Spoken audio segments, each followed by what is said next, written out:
Update చూద్దాం. ఇండోనేషియాలో భారీ భూకంపం సంభవించింది. తనింబర్ ఐలాండ్స్ ప్రాంతంలో భూమి కంపించింది. భూకంప తీవ్రత రిక్టర్ స్కేలుపై 7.0గా నమోదైంది. తువాల్ సిటీకి 177 కిలోమీటర్ల దూరంలో భూకంప కేంద్రాన్ని గుర్తించారు. సునామీ హెచ్చరికలు లేవని అధికారులు స్పష్టం చేశారు.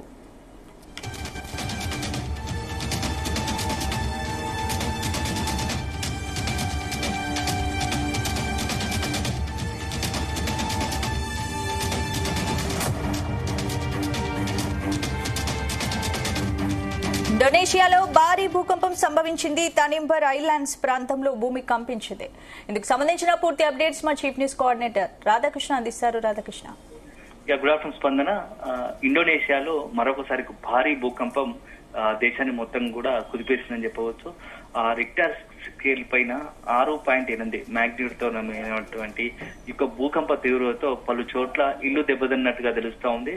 సో ముఖ్యంగా ఇది ఇండోనేషియాలోని ఏదైతే తనింబర్ ఐలాండ్ ఉందో ఆ ఐలాండ్ ప్రాంతంలో ఈ భూకంపం సంభవించింది. సో ప్రస్తుతానికి 6.8 మ్యాగ్నిట్యూడ్ తో నమోదైనప్పటికీ అక్కడ సునామీ హెచ్చరికలు ఏవి జారీ చేయలేనట్టుగా తెలుస్తోంది. సో గతంలో కూడా ఇండోనేషియాలో అంటే ఒక సంవత్సర క్రితం కూడా ఇదే స్థాయిలో 7.6 మ్యాగ్నిట్యూడ్ తో కలిపినటువంటి భూకంపం ఇదే ప్రాంతంలో వచ్చింది.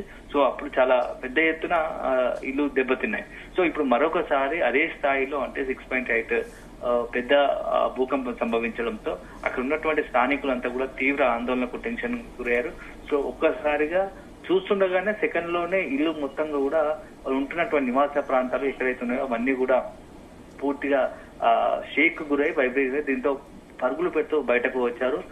కొన్ని చోట్ల వస్తువులు కింద పడడము, ఇంట్లోని వస్తువులు చెల్లాచెదరగా పడిపోవడము, దీంతో పాటు కొన్ని చోట్ల ఇంట్లో ధ్వంసమయ్యి అంటే క్రాక్స్ రావడం వంటివి జరిగాయి. సో కేవలం తనింబర్ ఐలాండ్ అనేది ఇండోనేషియాలో చాలా కీలకమైంది. సో పెద్దది.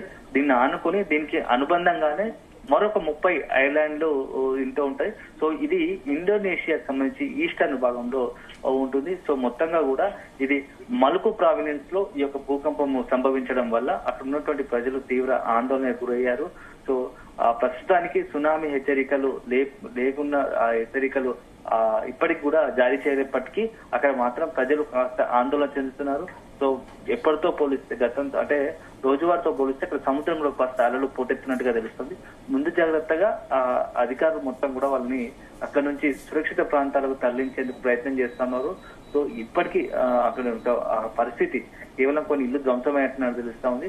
భూకంప తీవ్రత వల్ల ఎవరికైనా గాయాలు కానీ ఇతరత్ర ఏదైనా నష్టం జరిగిందా అనే దానిపైన విచారణ చేస్తా ఉన్నారు. సో మొత్తానికి మరి కొద్దిసేపట్లోనే దీనికి సంబంధించి ఆ భూకంపం వల్ల ఎవరికైనా నష్టం జరిగిందా, ఏదైనా ప్రమాదం సంభవించిందా, ఎవరికైనా ఇబ్బందికర పరిస్థితులు ఉన్నాయనే దానిపైన మాత్రం అధికారికంగా మరి కాసేపట్లో ప్రకటన వెలువడే అవకాశం ఉంటుంది. సో ఎందుకంటే మామూలుగా జనరల్ గా ఏంటంటే 6 దాటితే సునామీకి అవకాశాలు ఉంటాయని చెప్పేసి ఉంటుంది. సో ప్రస్తుతానికి అయితే సునామీ హెచ్చరికల జారీకి చేయనప్పటికీ కానీ పరిస్థితి మాత్రం కాస్త పెద్ద ఎత్తున భూకంపం రావడంతో అక్కడ ఉన్నటువంటి చాలా ఇల్లు ధ్వంసమైనట్టుగా తెలుస్తా ఉంది. స్పందన. Right, thank you Radhakrishna.